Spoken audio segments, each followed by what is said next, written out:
নামাজে যে দরুদ আমরা পড়ি মেহেরবানি করে সবাই দরুদটা একবার পড়ে নেন।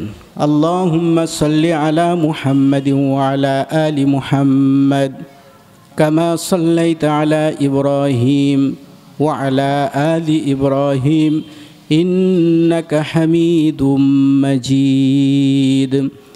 আল্লাহুম্মা বারিক আলা محمد وعلى آل محمد كما باركت على إبراهيم وعلى آل إبراهيم إنك حميد مجيد.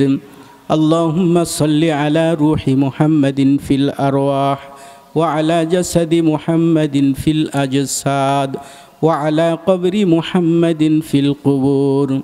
رب اشرح لي صدري ويسر لي أمري واحلل عقدة من لساني يفقهوا قولي آمين يا رب العالمين.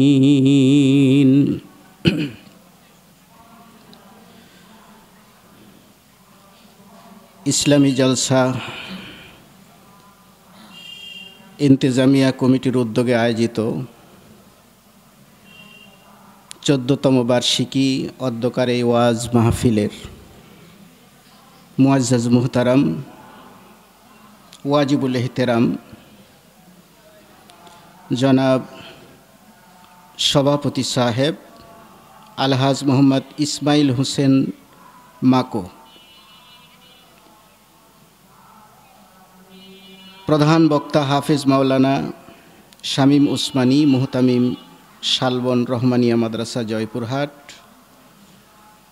কিছুক্ষণ আগেই অত্যন্ত গুরুত্বপূর্ণ আলোচনা পেশ করলেন জামিয়া আরাবিয়া নূরজাহান বালিকা মাদ্রাসার সুযোগ্য প্রতিষ্ঠাতা পরিচালক মাওলানা রেজাউল করিম। এখানে আরও যারা গণ্যমান্য ব্যক্তিবর্গ উপস্থিত আছেন, বিভিন্ন মহল্লা থেকে আগত আশিকিন জাকিরিন, আল্লাহ প্রেমিক, রসুল প্রেমিক, সর্বস্তরের তৌহিদি জনতা, পর্দার আড়ালের মাস্তুরাত আমার মা ও বোনেরা, শুরুতেই আমরা কৃতজ্ঞতা প্রকাশ করে নিই সেই মালিকের, সেই মহান প্রভুর, যিনি আমাদেরকে বাছাই করে এমন একটা রহমতি বরকতি সামিয়ানার নিচে বসার জন্য কবুল করেছেন। এই সময় কত মানুষ রাস্তাঘাটে, চা স্টলে, দোকানে, বাজারে, মার্কেটে, কিংবা কেউ মোবাইল নিয়ে ব্যস্ত আছে, গুনাহের পরিবেশে আছে, তাদের মধ্যে থেকে বাছাই করে আমাদেরকে এই কয়েকজন মানুষকে যে এখানে বসার মতো সুযোগ করে দিয়েছেন, এটা আমাদের অত্যন্ত সৌভাগ্য। শেখ সাদি রহমতুল্লাহ আলাই বলেন, ই সাআদত বাজোরে বাজু নিস্ত। মানুষ যখন কোনো নেক আমলের সুযোগ পায়, মনে করতে হবে ওটা তার বাহুবলে নয়, সেটা বাহুবলে করতে সে সক্ষম হয় নাই। আল্লাহ তাকে পছন্দ করেছেন, ভালোবেসেছেন বিধায় মানুষ নেক আমলের সুযোগ পায়। আমাকে আপনাকে আল্লাহ পছন্দ করেছেন, এজন্য অবশ্যই আমাদের শুকরিয়া আদায় করার দরকার আছে না নেই? অন্তরের অন্তঃস্থল থেকে মাবুদের শুকরগুজার হই, সকলে বলি আলহামদুলিল্লাহ। মুহতারাম হাজিরিন, অত্যন্ত গুরুত্বপূর্ণ আলোচনা চলছিল। সংক্ষেপে আমি আপনাদের সামনে কোরআনে কারিমের গুরুত্বপূর্ণ কয়েকটি আয়াত আপনাদের সামনে তেলাওয়াত করেছি। সেটা থেকে সংক্ষিপ্তভাবে আল্লাহ যদি তৌফিক দেন আলোচনা করার চেষ্টা করব ইনশাআল্লাহ। এই দুনিয়াতে আমরা আসছি সীমিত সময়ের জন্য, কথা ঠিক না? আজ থেকে 100 বছর আগে আপনি ছিলেন, 100 বছর পর কি আপনি থাকবেন? এই সামান্য টাইমের জন্য আল্লাহ পাক আমাদেরকে দুনিয়াতে ছেড়ে দিয়েছেন। আমরা কি করছি না করছি, বাড়ির পাশে বাড়ি, একই ফ্ল্যাটে হয়তো থাকি, একই মহল্লায় হয়তো থাকি, কিন্তু একজনের খবর আর একজন না রাখলেও একজনের কাছে কিন্তু আছে। তিনি কে বলেন তো? আল্লাহ। যা কিছু করছি, দেখেন আমরা কয়েকজন মানুষ এখানে বসার পরে কিছু কোরআন হাদিসের আলোচনা করছি বা শুনছি, হয় শ্রোতা না হলে বক্তা। এর অনেক লাভ আছে। কমপক্ষে ইসলাম সম্পর্কে যে আলোচনা হবে, আমি আর আপনি যদি এখানে সেটা শেখার নিয়তে বসি, তার দাম কত জানেন? ক্বালান নবী সাল্লাল্লাহু আলাইহি ওয়াসাল্লাম মাজলিসু ফিকহিন খায়রুম মিন 60 সানাহ।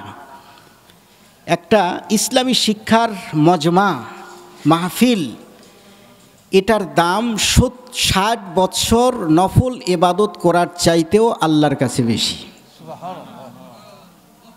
60 বৎসর নফল ইবাদত করলে যে সওয়াব হয় তার চাইতেও বেশি। আলেম ওলামার কাছে আর ব্যাখ্যা জেনে নেবেন কেন এত দাম বেশি। আমি যেটা আলোচনা করছিলাম যে আমরা এখানে যারা বসছি, এটার খবর আমার আল্লাহর কাছে আছে না নেই? রাস্তাঘাটে যারা ঘুরছে তাদের খবর আল্লাহর কাছে আছে না নেই?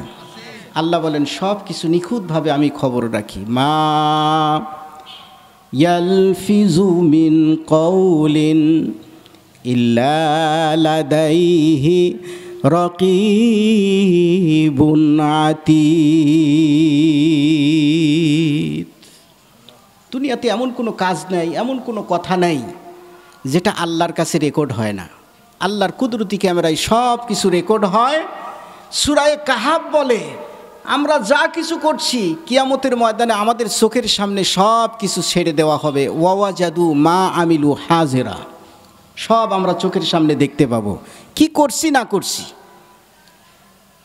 কি করছি না করছি, এটা আল্লাহর কুদরতি ক্যামেরাকে ফাঁকি দেওয়া সম্ভব নয়। হয়তো একই বিছানায় ঘুমায় আছেন, একটা খারাপ কল্পনা করছেন, পাশের ব্যক্তি হয়তো বুঝতে পারতেছে না, কিন্তু একজন কিন্তু বুঝে। তিনি কে বলেন তো? আল্লাহ। এগুলো সব কিছু আমরা সেদিন দেখতে পাবো, স্পষ্ট আমাদের সামনে দেওয়া হবে। এই ছোট ছোট বিষয়গুলো যখন আমাদের চোখের সামনে যখন ছেড়ে দেওয়া হবে, আমি আর আপনি হয়তো এখন এটা মনে করে বসে আছি যে আমি বিছানায় শুয়ে শুয়ে একটা কুমন্ত্রণা আমার অন্তর দিয়ে প্রবাহিত হয়ে গেল, একটা খারাপ কল্পনা আমি করলাম, এটা কেউ বুঝতে পারলো না, হয়তো এটা এভাবেই পার পেয়ে যাব। কিন্তু আল্লাহ পাক বলেন না, এটা পার পাওয়ার কোনো উপায় নাই। বান্দার সামনে যখন আমলনামা যখন হাজির করা হবে, তখন প্রত্যেকেই অবাক হয়ে যাবে, বিশেষ করে গুনাহগারগুলো অবাক হয়ে যাবে। লা ইউগাদিরু সগীরাতান ওয়ালা কাবীরাতান ইল্লা আহসাহা। বান্দা দেখবে যে ছোট থেকে ছোট কাজও ওই আমলনামার মধ্যে লিপিবদ্ধ আছে। এই জন্য মুহাম্মদুর রাসূলুল্লাহ সাল্লাল্লাহু আলাইহি ওয়াসাল্লাম বলেছেন যে তোমরা আল্লাহর কাছে দোয়া করো, আল্লাহ হিসাব ছাড়া যেন তোমাদেরকে পার করে দেয়, হিসাব ছাড়া যেন পার করে দেয়। আমাদেরকে দোয়া শিখিয়েছেন আল্লাহর হাবিব, বলেছেন তোমরা এভাবে দোয়া করো, আল্লাহুম্মা হাসিবনি হিসাবান ইয়াসীরা। আল্লাহ আমার হিসাবটা আপনি সহজ করুন, হিসাব ছাড়া আমাকে পার করে দিন। কারণ আল্লাহ যদি আপনার ফাইল যদি খুলে হিসাব নেওয়ার জন্য, এটা আমার কথা নয়, মুহাম্মদুর রাসূলুল্লাহ বলেন মান হুসিবা উকিবা, যার হিসাব নেওয়া হবে সে শাস্তির মুখোমুখি হবেই। এজন্য আমাদের দোয়া করা দরকার, আল্লাহ আমাদেরকে হিসাব ছাড়া পার করে দেন। কারণ আপনি সারা হায়াত আপনি বাদ দেন, 1 ঘন্টায় 1টা মিনিট, 1টা ঘন্টায় কিংবা 1টা মিনিটে আপনি কি করছেন, আপনি আল্লাহর কাছে হিসাব দিতে পারবেন এই মনোবল আপনার আছে? নাই। এই জন্য আল্লাহর হাবিব বলেন এভাবে তোমরা আল্লাহর কাছে দোয়া করো, আল্লাহুম্মা হাসিবনি হিসাবান ইয়াসীরা। সব সময় আমাদের আল্লাহর কাছে এটাই দোয়া করা দরকার, আল্লাহ হিসাব দিয়ে আমি পার পেতে পারবো না, আপনার করুণা ভিক্ষা দিয়া আমাকে হিসাব ছাড়া পার করে দেন। সুবহানাল্লাহ বলেন। এখন একটা প্রশ্ন, যে হিসাব ছাড়া পার পাওয়ার কোনো কর্মসূচি আছে কিনা, কোনো বুদ্ধি আছে কিনা? আজকে এই বিষয়টার উপর সংক্ষিপ্ত কিছু আলোচনা হবে। হিসাব ছাড়া আপনি কিভাবে পার পেতে পারবেন? কিয়ামতের ময়দানে আল্লাহ পাক এই হিসাব নিকাশের পর্বের পরে দিয়া দুটা দল হবে, মৌলিকভাবে দুটা দল হবে। কথা বুঝে থাকলে বলুন তো কয়টা দল হবে? দুটা দল হবে, এটা কোরআনের কথা। ফামিনহুম শাকিয়্যুন ওয়া সাঈদ, মাঝামাঝি কোনো দল নেই। ওই পর্ব, হিসাবের পর্ব, আল্লাহর আদালতের পর্ব শেষ হওয়ার পরে হাসরবাসীদের মধ্যে দুইটা দল হবে, একটা হলো সৌভাগ্যবান আর একটা হলো দুর্ভাগা। ফাআম্মাল্লাযীনা সুঈদু ফাফিল জান্নাহ, যে ব্যক্তিটা সৌভাগ্যবান হবে তার জায়গা হবে জান্নাত। আল্লাহ আমাদেরকে এই দলের অন্তর্ভুক্ত করুন, সকলে আল্লাহুম্মা আমিন বলেন।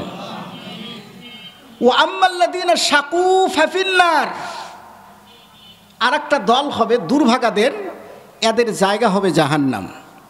এখন জান্নাতে যাবার পরে, জান্নাতের নাজ ও নিয়ামত দেখার পরে বান্দা হয়রান হয়ে যাবে, কারণ এতদিন পর্যন্ত আপনি জান্নাতের যে পরিচয়গুলা আমি আর আপনি শুনে আসতেছি, জানতেছি, এর উপর দিয়ে রাসূলের হাদিস হলো যে শোনার পর জান্নাত সম্পর্কে তোমরা যদি কল্পনা করো, তাহলে এই কল্পনার জগতেও তোমরা জান্নাতকে কল্পনা করতে পারবে না। জান্নাতে কি আল্লাহ পাক রেখেছেন, কল্পনার জগৎ দিয়েও এটা কল্পনা করা সম্ভব নয়। ওয়ালা খতরা আলা কলবি বাশার, মানুষের যে কলব, এর মধ্যে কিছু কল্পনা, পরিকল্পনা, পরিকল্পনা আমাদের অন্তরে হয় কি হয় না?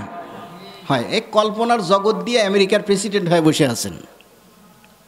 আল্লাহ পাক বলতেছেন না, এই কল্পনা করেও জান্নাতে কি আছে এটা তোমরা মাপতে পারবে না। জান্নাতে যখন জান্নাতীরা যাবে, আল্লাহ তখন জান্নাতীদেরকে জিজ্ঞাসা করবেন, ইয়া ইবাদি, হে আমার বান্দাগণ, হাল ওয়াজাদতুম মা ওয়াদাকুম রব্বুকুম, তোমাদের রব তোমাদের সঙ্গে যে ওয়াদা করেছিলেন যে জান্নাতে তোমাদেরকে এই এই জিনিস দেওয়া হবে, হাল ওয়াজাদতুম, এটা কি তোমরা জান্নাতের মধ্যে আসার পর এটা তোমরা পাইছো? তখন জান্নাতবাসীদের মধ্যে দুইটা গ্রুপ হবে। এক গ্রুপ সাথে সাথে উত্তর দিবে, আর এক গ্রুপ চুপ থাকবে। যে গ্রুপ সাথে সাথে উত্তর দিবে তারা বলবে, নাম ওয়াজাদনা ইয়া রব্বানা, হ্যাঁ আমাদের রব, আপনি যা বলেছিলেন আমরা তা পাইছি। বাস্তবতা হলো জান্নাতীরা জান্নাতের নিয়ামতগুলো দেখার পরে জান্নাতীরা আল্লাহর কাছে বলবে, আল্লাহ আমরা এতদিন পর্যন্ত কল্পনার জগৎ দিয়া যেটা আমরা অতি